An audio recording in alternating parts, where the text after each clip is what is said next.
Good morning to all the course coordinators and course participants. In the third lecture on satellite based augmentation systems, in the series of lectures on the GNSS, here we are going to cover the GPS rated geo augmentation navigation also, which is the Gagan, which is the ASBA system for Indian region developed by Airport Authority of India and ISRO jointly. So today's outline will be that we will have a quick revision of what we have done yesterday on GPS, GNSS segment services, survey and processing methods. Then we will start with the some of the queries we will take which were there yesterday. Then what is an augmentation system? Why augmentation system we are using? Then we'll talk about various augmentation systems and how important is positional accuracy for GNSS. Then we'll talk about CORS and the aviation applications. So yesterday we have seen that the global navigation system and which constitutes the GPS, Navistar GPS of US, GLONASS, Galileo, BEDO, uh, they are able to provide individually as well as jointly the position, velocity, and time to the user in a common reference system. Then we also saw that the ICAO, which is the International Civil Aviation Organization, is also a big party in the technical terms that they have the responsibility to prepare the standard operating procedure for the safe flying of aircrafts across the globe, and they have also given a definition of GNSS with a wider perspective of their purview. Then we have seen that how the various systems are built in, wherein we saw that the Navistar GPS has around 30 satellites currently. They are maintaining 32, 31, and sometimes 32 satellites in their six orbits, whereas the minimum number they maintain is 24. However, the number is always on the higher side, and the 24 GLONASS satellites are there. They are also maintaining on the higher side, about 27 they are maintaining in the orbits. Then BEDO and Galileo also, wherein BEDO has been completed in December last year. So their constellation is fully functional with remaining one satellite which is a spare. So BEDO, Navistar GPS and GLONASS, they are fully functional as of now. Then we have seen various type of receivers: single frequency receivers, dual frequency receivers, multi frequency receivers. Multi frequency will have L1, L2, L5, and other bands which are there in different GNSS constellations. There the important point was that the single frequency receivers, if we are using, they are adequate to give very high accuracy, which is usually sufficient for many applications of the order of 5 millimeter plus 1 ppm. However, if the study areas are large, then we have to switch to dual frequency receivers, because single frequency receivers are expected to work well with the baseline of the order of 15 kilometers. Then we have seen a wider classification of GPS receivers also, where it can be classified into geodetic class, mapping grade, and navigation class of receivers. Then we have talked about various type of errors and the error budget which is there. Then we have also seen the different type of GPS surveying, static survey and rapid static survey, which we are doing especially for acquiring the ground control points and the checkpoints. Then for utility management, facility management, we are using stop and go surveys. For the trajectory delineation, we are using the kinematic surveys. Then we have seen how the differential GPS or the differential GNSS is functioning with the help of known coordinates of the base station, and is able to correct the coordinates of the rover stations. Also, we have seen that how DGNSS can be done in the real-time kinematic mode using the modem, and or in the post-processing mode using the software. Now, there was a question on DEMs yesterday, so I have brought here a list of open source DEMs, which you can see here. We have eTopo, GTopo at a coarser resolution of the order of kilometers, then SRTM at 90 meter and 30 meter, which is now available free of cost to download. SRDM, LS Pulsar, RTC HR product at 12.5 meter, LS Pulsar another product is at 30 meter resolution, LS Prism is 30 meter, Tandem X is 90 meter. At national level and regional level also there are open source DEMs, like for European region there is a DEM at 30 meter, for for Indian region it is Cartodem, which is generated from Cartoset 1 stereo pairs, and it is available for download free of cost from the Bhuvan website of NRSC Hyderabad. It is available at 30 meter. Then is a new set of open source DEMs also, which are fused or assimilated DEM products. That is a Merit DEM from University of Tokyo by Professor Yamazaki, and Earth NV90 meter from NASA and University of Yale, and along with their other collaborators under the leadership of Dr. Robinson. So these DMs can be downloaded from these links which are given here, and these has been prepared using a different type of techniques like aerial satellite photogrammetry, SAR interferometry, and various other methods are also available. Usually the products which are available, which are shown here, they are the generated using satellite photogrammetry and SAR interferometry.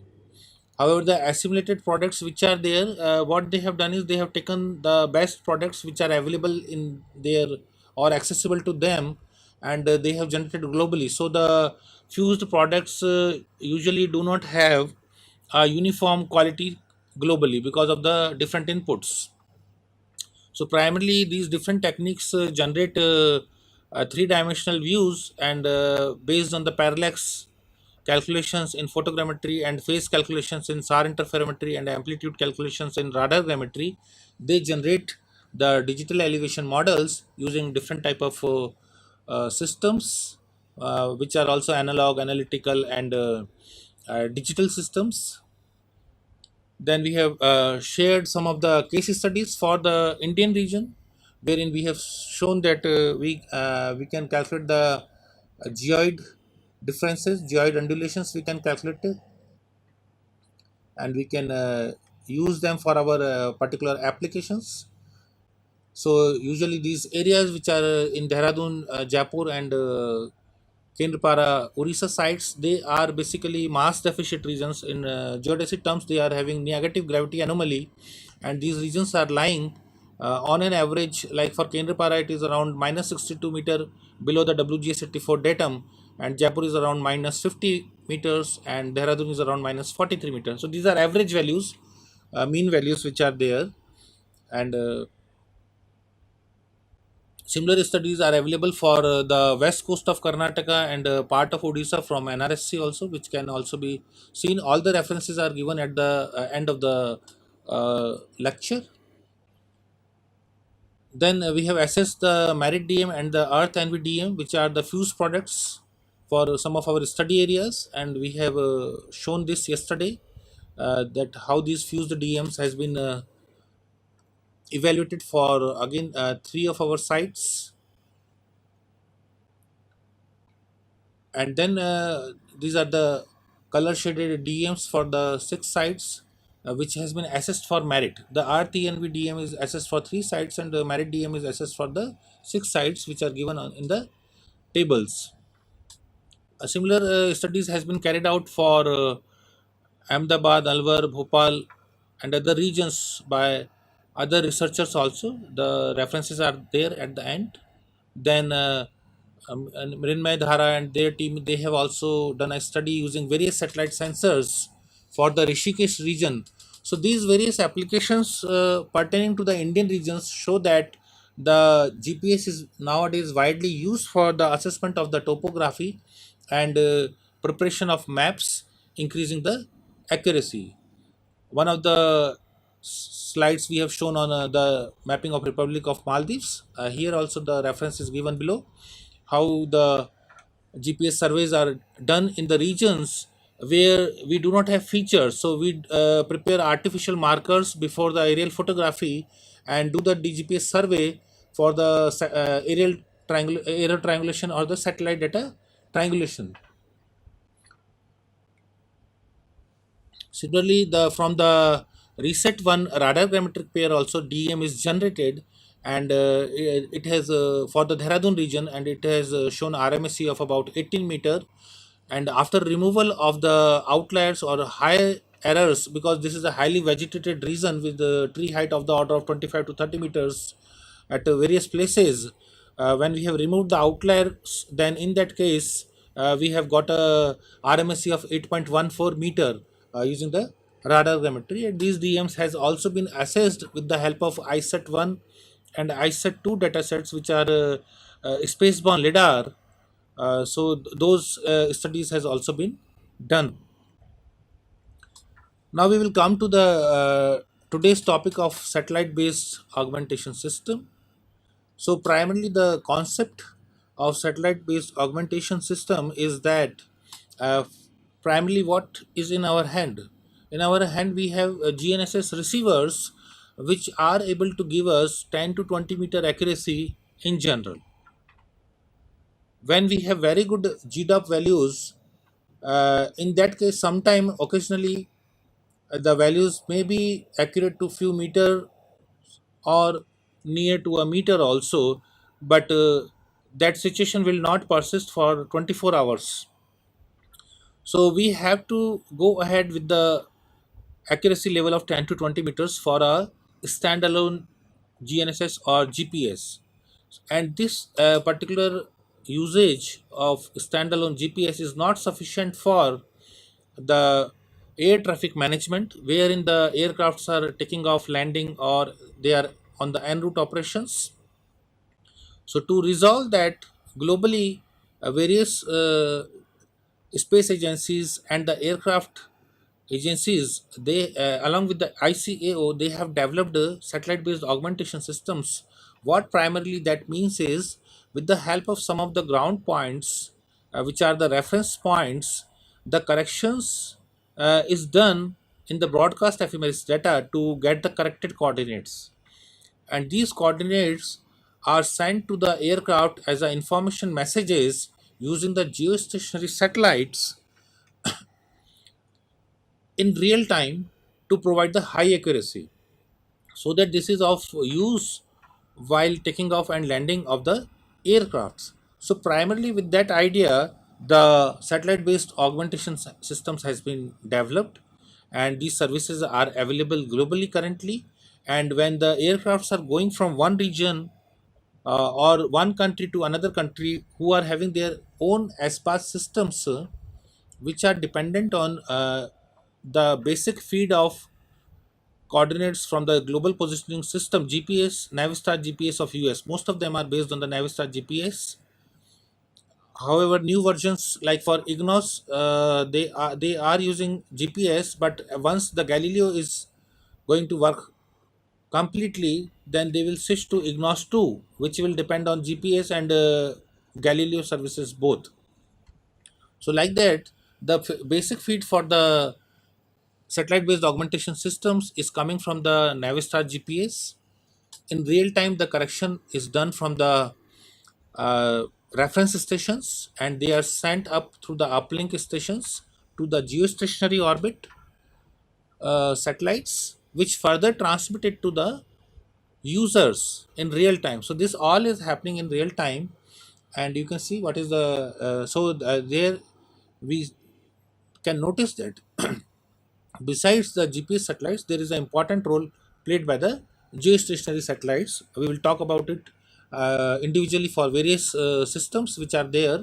So we have a wide area augmentation system which is called VAS for US, Gagan for India, Ignos for Europe, AMSAS for Japan, QZSS for Japan, SDCM for Russia, SNAS for China, SACCA for the Caribbean and neighboring countries. Then US has some other facilities like the national level differential GPS service. Along with this, there are some other things which can assist in this kind of applications. Along with the crustal movement applications, they are the CORS, continuously operating reference stations, and the global differential GPS, and the international GNSS service. So all these services are available from various players working in collaboration globally, many of whose data sets are available free of cost online, especially the IGS stations which are available globally, and they meet the requirements of the integrity. So that is the point which is utmost importance here. What do we mean by the integrity? As discussed yesterday, the Navistar GPS is working on WGS84, the GLONASS is working on PZ90.11, and similarly, the BDO is working on Chinese datum and the Galileo is working on the European datum. So all are working on their datums, which has some minor shifts. So all these has to be taken care finally using the 3D transformations to provide one integrated single value. So integrity here means the trust that can be placed in the correctness of the information. Yes, that the coordinate what the user is receiving at a point of time using the constellations, which are actually a constellation of constellations provided by different countries for the purpose of navigation. So that final value has to be correct, and that integrity has to be maintained uh, by these SBAS systems and the GNSS system. So here pictorially we can see that how the footprints of IGNOS, Gagan, ESNAS, EMSAS, VAS and Canadian VAS, these are available, and how there are the current and future planned missions are there, along with the expansion of the reference network globally. So these various dots with the blue color in the right picture shows the extension plan for the VAS. uh, the yellow square it shows for the IGNOS, and similarly for the others. So the plan is for the global navigation of aircrafts safely throughout the globe using the SBAS systems. So the SBAS receivers will be capable when they are flying from one country to another country to switch to different satellite based augmentation systems which are there in those regions. So that switching has to be done there. Now why SBAS is used, that the reason is same, that it provides the accuracy requirements which are required for taking off and landing off of aircrafts. Here I would like to mention that though the system is primarily targeted with the aircraft industry, these satellite based augmentation system facilities are not denied to the general user. Any user attached to any application having a receiver which can access to these SBAS systems will be able to receive the values. So the targeted application is aircraft industry, but any use uh, any user can use this SBAS system for their specific applications. Now in US there are around 1100 plus airports which are fully dependent on the satellite based augmentation systems. That is the VAS for the US region. What does that mean? That mean that these 1179 airports they do not have the integrated landing systems, the electronic systems which are used otherwise for landing and taking off of the aircrafts, which is a which shows primarily the accuracy which the SBAS systems are providing. So these 1179 airports in US they are non-ILS airports. They do not have the integrated landing system facilities on those airports, which actually give the electronically centered line on the runway to take off or land. So those facilities are not there. So these airports are fully dependent on the SBAS system. So you can think of the kind of accuracies the SBAS systems are providing for the aircraft industry. Another way to provide the same is through the local area augmentation systems. What does that mean? That means that there is a transmitter on the airport itself or at a uplink station near to the airport where there is a direct facility for transmitting the corrected coordinates to the aircraft.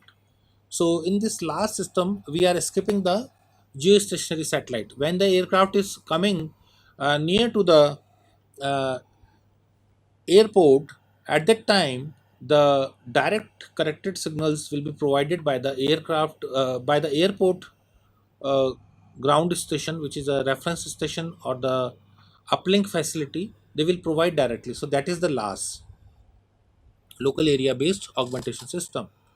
It is also known as ground based augmentation system. So from the ground itself, directly the values will be provided to the aircraft. So now, what are the benefits what we are getting from it? So the see what are the type of operations which are taking place with the flying of the aircrafts. So first the aircraft is taking off. At that time the GPS is assisting it. Then it is en route. It is traveling over the terrain. There also the DEM plays a very good important role along with the GNSS or the VAS, because the aircrafts work on the anti-collision softwares which provide the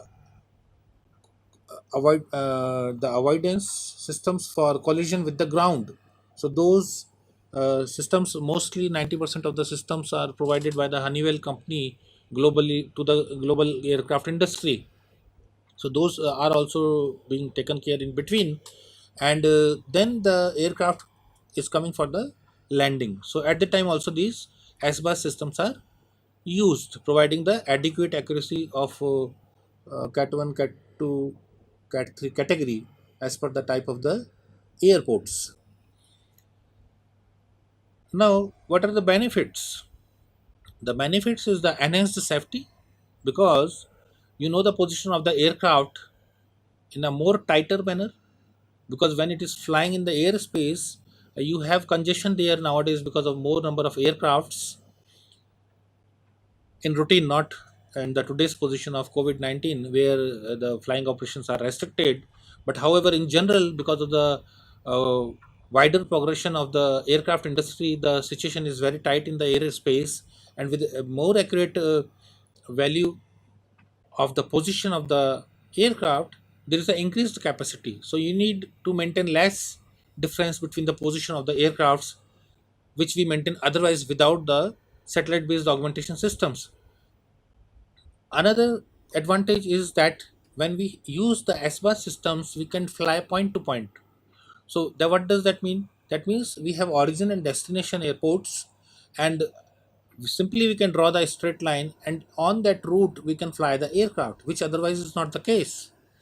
When you fly in the aircraft and you have a monitor in front of the your eyes, which is on the back of your front passenger seat, you might have observed that the aircraft is traveling through a zigzag path, usually, because they are attached to some of the ground stations, and ground stations are not available everywhere.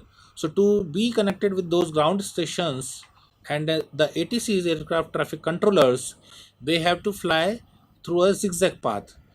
This zigzag path is not at all required when you have the SBUS facility on the aircraft. They can fly point to point. Again, what does that mean? That means increased flight efficiencies. So what will happen? Your predictability of schedule is improving. Your fuel efficiencies are high because you are flying a shorter path. Fuel consumption will be less. Time will be saved. So and then environmentally also it is more beneficial because less fuel has been consumed. So all these kind of benefits the aircraft get when the SBUS systems are implemented on the aircrafts. However, they have some initial costs, but those costs can be readily uh, countered with the savings what we do. One point is that. Another point is that, looking at the benefits, the various aircraft authorities also should make it compulsory to have SBAS systems on the aircrafts, looking at the safety of the passengers. So now VAS system we have anyway discussed widely, because that is the one of the very successful systems operating 1,000+ airports just based on that. So VAS basically correct for GPS signal errors caused by ionospheric disturbances, timing, and satellite orbit errors, and it provides vital integrity information regarding the health of each GPS satellites. The same is available in all the other uh, SPAS systems also. So currently, the geostationary satellites which are providing the SPAS signals are PRN 138 and SES 15. Earlier, these corrected signals has been provided by PRN 122, 133, 134, and 135. These have completed their lives. So these SBUS implementation on the en route arrival and departure has been very fruitful and useful and successful case study in the US. So other parts of the globe are also gradually moving to that. So the local area augmentation system, pictorially here it has been shown that the corrections are done by the ground stations, reference stations, and the corrected signals are transmitted to the aircraft using the VHF data broadcast through the uplink stations. So here there is a direct communication between the ground station and the aircraft. So the dependence on the geostationary satellite is not there. However, this cannot be maintained everywhere. So en route, we will require the services of the geostationary satellite. However, while taking off and landing, because the reference stations are on airports, here also to note, see every airport do not have a uplink. So this last is also not available everywhere. So but on the airports where we have reference stations and UHF data broadcast facilities, those can be used for the local area augmentation systems also. Coming to the Gagan, which is the Indian counterpart of VAS and assist in the uh, flying of the aircrafts, it's a joint project between the ISRO and Airport Authority of India. It is implemented by the Raytheon company from the US. So the Gagan system or any satellite-based augmentation system, as I have already told, the basic feed will come from the Navistar GPS system, which gets corrected through the reference stations. So here, with regard to the Gagan, the Director General of Civil Aviation, that is the DGC, certified the Gagan for en route operations, that is RNP.1, on 30th December 2013, and subsequently on April 21, 2015, for precision approach services. So Gagan is fully certified. Uh, the renewal of Gagan is also to be done, and then this Gagan has been fully implemented, and the aircraft should be fitted with the SBUS receivers. Some of the aircrafts are fitted, and some of the aircrafts are not fitted with the Gagan system. So that's what I was telling, that the SBUS system should be compulsory for the aircrafts, looking at the improved safety along with the savings it do otherwise also.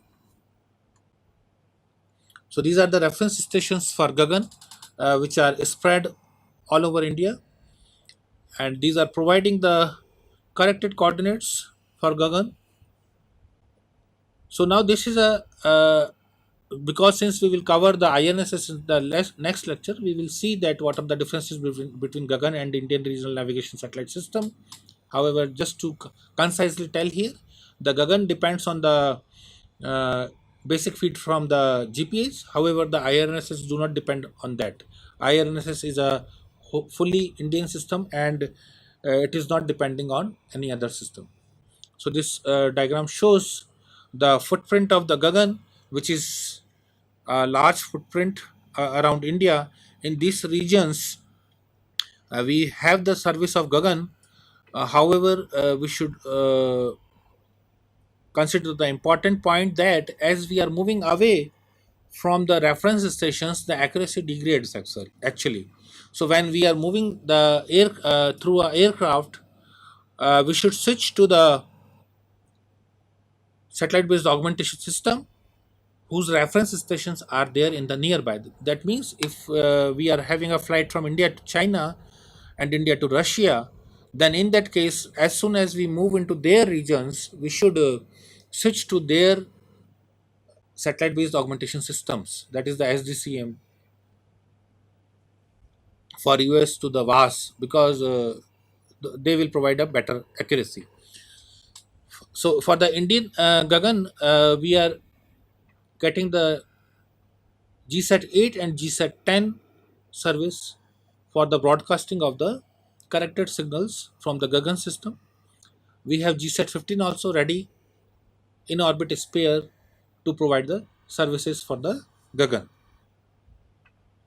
So as we have discussed, the Gagan also provide all the basic advantages which any of the systems have. It provides the primary means for navigation for takeoff, en route, approach and landing of the aircrafts.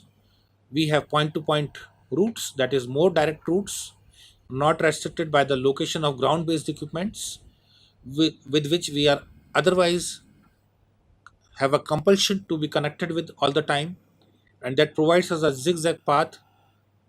If we are not using the vast systems, we will have precision approach capability with Gagan at any qualified airport. We can decommission the older systems and expensive ILS based systems if we are maintaining the Gagan services continuous basis, and we have reduced simplified equipment on the onboard aircraft also, because the ILS system will not be required in case Gagan is fully implemented for the Indian region. However, in that case, all the aircraft should have the facility for Gagan. It will provide increased capacity, that is the reduced separation which we have to otherwise maintain between two aircrafts, and this will provide the increased safety also, because we know the position of aircraft in the Indian space more accurately if it is working on the Gagan. For the Dehradun region, the in the image you see the yellow dot shows the receiver service, receiver position, our continuously operating reference station which we are operating at Dehradun, and from there we are using the net R9 receiver from Trimble, and we can see the positions of GSAT 10, which is represented at the time of a screenshot. This is the shown by the red dot, because this is a dynamic system and all the satellites are moving. We should not forget that these are not constant positions, these are at the momentary positions. And similarly GSAT 8 position, so GSAT 8 and GSAT 10 positions are shown here in this screen. Then we have IGNOS system from the for the European Union. They do have a very large network because large number of countries are participating into that. They also have the navigation reference signal through the reference stations on ground. Similarly, they have geostationary satellites for sending the corrected signal to the user agencies. So here you can see we can have the user on the ground, on in the ocean, and the aircraft. So GLONASS is also providing service to it, as I have discussed yesterday. Now the Russian space agencies, they are helping the European Union also in quick completion of the Galileo constellation also. So they have put their own launcher in the European Union, so which is a very big contribution of the Russian agencies to the European Union. They have put their own rocket in the European Union. So the IGNOS Data Access Service offers ground-based access to IGNOS data through the internet, that is the SysNet protocol. So this SysNet is being largely used in the Russian region also and the European region also. So internet is also highly used for providing the corrected signal in the RTCM format using the various protocols like the entry protocol. The European Organization for the Safety of Air Navigation is the Eurocontrol, which is operating using Inmarsat satellites and ESA Artemis satellites which are from European Space Agency. Eurocontrol is a civil and military organization which currently numbers around 38 member countries, and the primary objective is to ensure the safety of the aircrafts throughout the European airspace through the air traffic management system. So here they are maintaining around 40 ranging integrity monitoring stations across the Europe, with two mission control centers, that is the MCC, and six navigation land earth centers, and the IGNOS wide area network. So this all is providing the security to the aircraft industry in the European region, along with the entire ground segment, taking care of the integrity of the signals which are coming, because these are complex, coming from various GNSS constellation. Now QZSS, that is the quasi zenith satellite system, is developed by Japan, which is a four satellite regional time transfer system, and SBAS for the GPS in Japan. So this is again similar to the VAS of US and Gagan of India. So QZSS is providing the services in Japan to the aircraft industry in a similar fashion, and then they are also using the empty set satellites, which are the basically weather and aviation satellites in the geostationary orbit, and these are used for the purpose of sending the corrected signal in the Japanese region. So MSAS is a Japanese SPAS which supports differential GPS designated to supplement the GPS system by reporting, then improving on the reliability and accuracy of those signals. Here I would like to mention, since the term DGPS has come, see, everywhere when we are talking about improving the accuracy by any means, by using reference stations and any means, basically what calculations we are doing are the differential GPS calculations. So we are doing the differential GPS calculations to do the correction for the ionospheric errors, tropospheric errors. So the basic behind the VAS systems or the SBAS systems is also differential GPS systems. The QZSS, that is the SBAS, is able to correct its own position, offering a much greater accuracy. So it is providing 1.5 to 2 meter accuracy in both horizontal and vertical dimensions. So the standalone accuracy is of the order of 10 to 20 meter, which is improved to 1.5 to 2 meter using the QZSS system. So these are the various satellites, MTSat 1R and MTSat 2, which are involved in giving the corrected signal using PRN 129 and PRN 137, using the enemy signals. Now this MTSat 1R has been decommissioned, and the dependence is on the MTSat 2 satellites. So this is the front end or the GNSS view for the QZSS, showing the various satellite constellations, providing high accuracy in the Japanese region, where the master control system is at Kobe, and various other ground stations are at Naha, Fukuoka, and Tokyo and Hitachi Ota. So these various locations along in Japan, they are providing the reference stations and the master control station operations for the Japanese region. Now, so this AMSA service is there for the Japan, as we have discussed. This slide shows more of its architecture, which includes the area control center, master control station, navigation, ground earth stations, central processing facility for QZSS, network communication systems, monitoring and ranging stations, ground monitoring station. So you can see here that the ground station is also quite big, and this all is required to maintain the integrity of the system, because the systems are quite complex, getting signals from various systems on which we are dependent. So QZSS is there, and the Navistar GPS is coming as the basic feed to the QZSS or the AMSA system. Actually, the Japanese system is also complex, like IRNSS, because QZSS functional independently also, and it function as a satellite based augmentation system also. So that is how the QZSS is different from the Gagan or the VAS system. So this is one added feature with the QZSS. So basically, QZSS in Indian perspective is having the features of IRNSS also and Gagan also. So that is how QZSS is different from the some of other systems.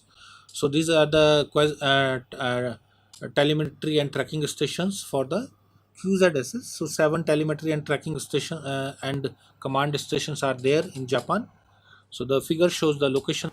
Then the we will go to the Russian system, that is the SDCM,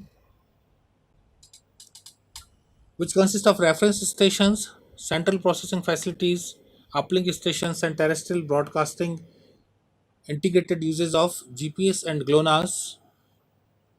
So the SDCM is functioning on the two satellite constellations provided by the US and Russia both, that is the Navistar GPS and GLONASS.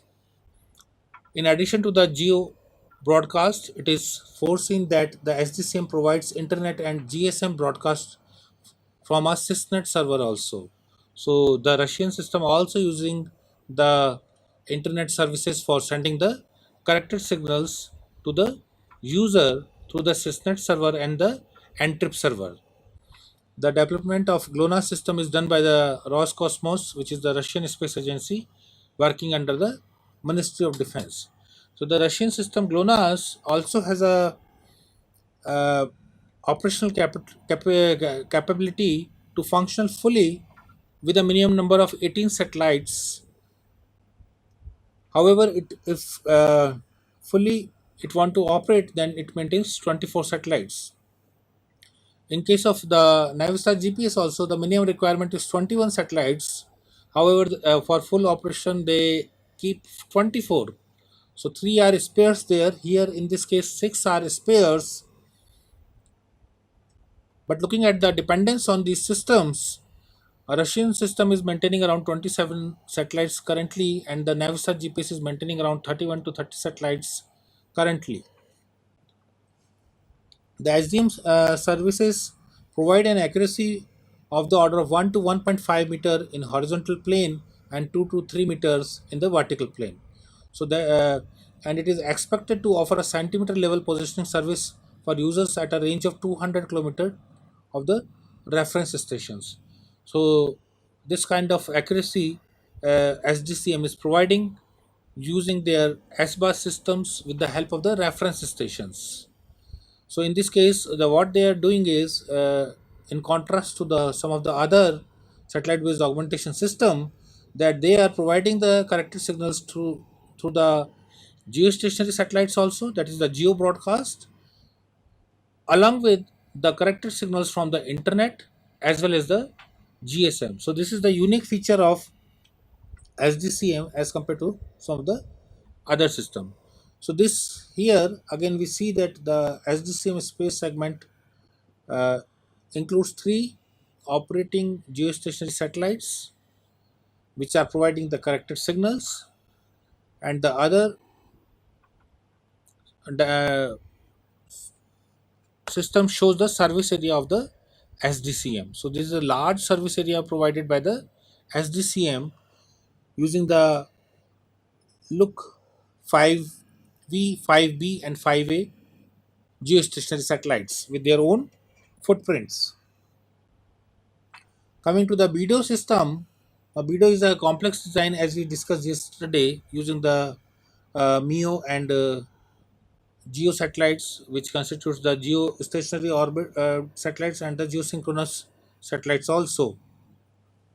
They are based on the CDMA based signals, and they are also fully cooperating in the GNSS, that is the Global Navigation Satellite System. So they are also party to it. BDO satellite navigation system is designed by integrating the basic navigation system and the satellite based augmentation system, and it can provide basic navigation service as well as the differential augmentation service like the QZSS, and this service is available to the Chinese region and the neighboring region from 27th of December 2012. So that was what they have achieved in the BDO 1 configuration. Now the BDO 2 configuration, which is a global navigation system, that completed in November December 2019. At the same time, the experiments on the bus technology provide service to GPS L1CA based on BDO Geo satellites also, which has been implemented in the Chinese system. So these are the links where we can see the current status of BDO. These are also available on the websites of GLONASS as well as the Chinese Satellite Navigation Office. The links are also provided here, so the current position, day-to-day position can also be checked. The South Central American and the Caribbean is also being provided as per services under SACCSA. Uh, this is a ICAO project, that is the project by the International Civil Aviation Organization, founded by the participants member states of the project, which includes Argentina, Bolivia, Colombia, Costa Rica, Guatemala, Panama, Spain, Venezuela, and Cessna group of countries also. So as we can see now, the most of the part of the globe is covered by this SBAS systems, and these provide together a very safe flying across the globe. So this, although not compulsory in all the regions of the globe, shall be made compulsory throughout the globe for the safety of the aircraft flying and the passengers. Now we will. So that was regarding the SPA system. Now we have started a bit on the continuously operating reference stations, which are working all over the globe. So the US CORS network managed by NOAA archives and distributes GPS data for precise positioning tied to the National Spatial Reference System. So over 200 private, public and academic organizations contribute data from over 1800 GPS tracking stations to the CORS network. India has also built a big CORS network, which I have discussed yesterday. The web-based online positioning user service, that is OPUS, offers free post-processing of GPS datasets to the centimeter level using CORS information. And now the CORS is also being modernized to support real-time users. So this I have covered yesterday also, partly. However, there is a caution here. If we are using the Opus service, so that has to be seen by the user, then in that case we have to upload our data.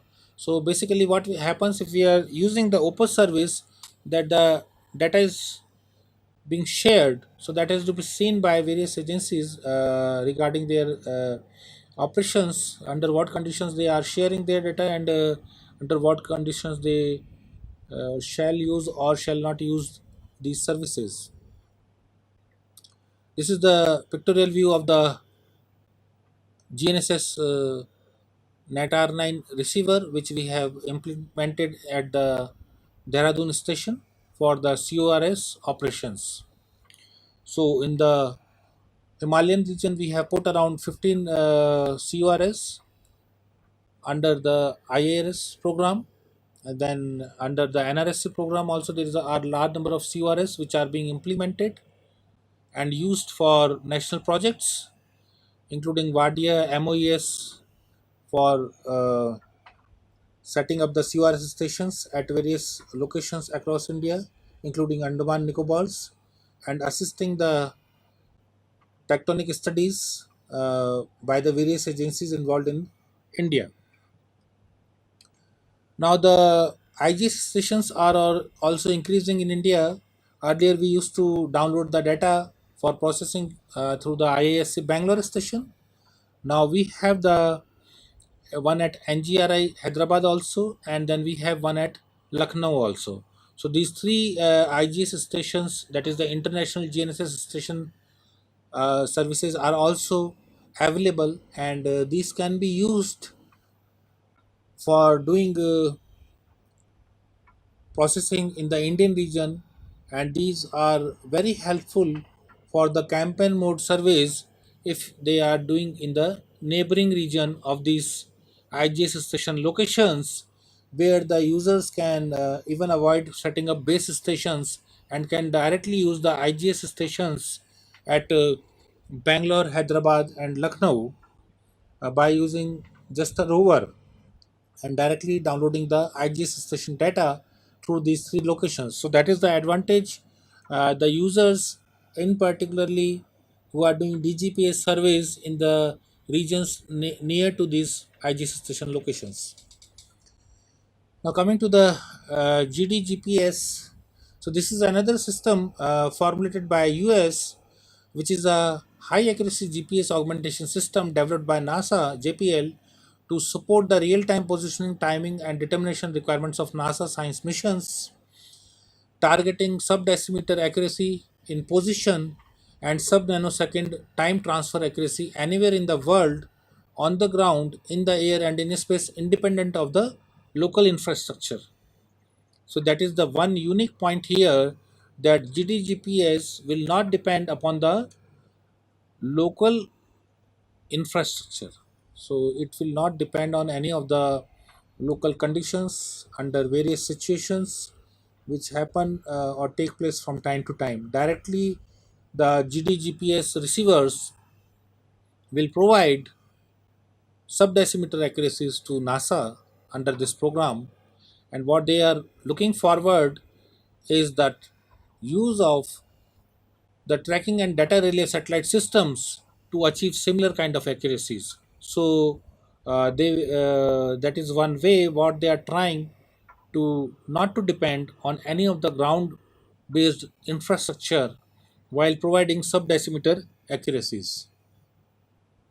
So IGS station we have covered in the previous slide for the Indian region. Now internationally there is a large number of IGS stations uh, spanning around 80 countries, and they are providing the precise ephemeris data, which is the providing us the corrected ranges out of the pseudo ranges which are we calculate using the broadcast ephemeris data. So these IGS stations are good for the precise GNSS related activity, especially when we are conducting the nationwide surveys or we are building the GNSS based network across India. So in India, basically the NRSC has established a network across India, and which constitutes about 26 uh, stations giving providing network. Those datasets are processed using Bernice and using the IGS station datasets. And similarly, the Survey of India also use about 40 plus uh, locations where they conduct the GNSS surveys and process the data in using the IGS datasets in Bernice or Gamut platform to provide the national network. Now, this TDRSS augmentation service for satellites uh, is an application using current technology being tested to relay real time GDGPS augmentation messages to near Earth spacecraft via TDRSS to approximately decimeter level accuracy. So, TAS would enable significant improvements in accuracy and automation of TDRS orbit determination. So those who are working in this area, they can keep take note of it, because if you are aware, the Tandem-X mission has released uh, a digital elevation model free of cost at 90 meter under the open access to datasets policy of European Union. They have provided this Tandem-X DM at 90 meter with an accuracy of better than 1 meter as per global statistics, which we are able to meet nearly in our plain regions in India when we have tested it. However, in the rugged regions, it is providing little worse, but it is providing very high accuracy in the rugged regions also. So, how that is happening? Because the positioning and attitude parameters which Tandem-X mission has are very accurate, and without the help of the ground control points, they are able to generate very high accuracy digital elevation model, out of which they have the shared as a openness access data the 90 meter DM. So that has happened only because of the very high accurate position and attitude parameters of the satellite sensors. So here in the TDRSS augmentation service of satellites, which is providing, because normally what happens that the positional accuracy of the satellites in the orbit is of the order of 1 to 3 meters, but when we will have missions in the near earth spacecraft and we operate our sensors from there, if the TDRSS or the task service will be available to them, the positioning and attitude parameters of the sensors will be very accurate, and they will be able to provide us highly accurate imagery from those near earth spacecrafts. So this has a very important role to play there. Now, commercial augmenting services are available now on paid basis also from various providers. Some of them I have listed here, like the Starfire, Starfix, OmniStar, TomTom Telematics. So those who are using iPhone, they must be already using the TomTom Telematics service, which is providing high resolution images also in the background along with the positioning service. Then Trimble Navigation is providing us similar services, and Trimble and Leica both are providing the PPP service also through licenses. We have to pay for those licenses, and we get those RTX or the this PPP service from the Trimble and Leica. Similarly, there are other providers also like Mix Telematics, Fleetmatics, Daimler, Core, Actsoft. These are various providers for the augmentation services. So thank you very much. Here we will close this third lecture, and you can ask questions now. Thereafter, we will begin with our final lecture under the GNSS series, which will be on the Indian Regional Navigation Satellite System, or the NAVIC, that is the navigation with Indian constellation. Thank you.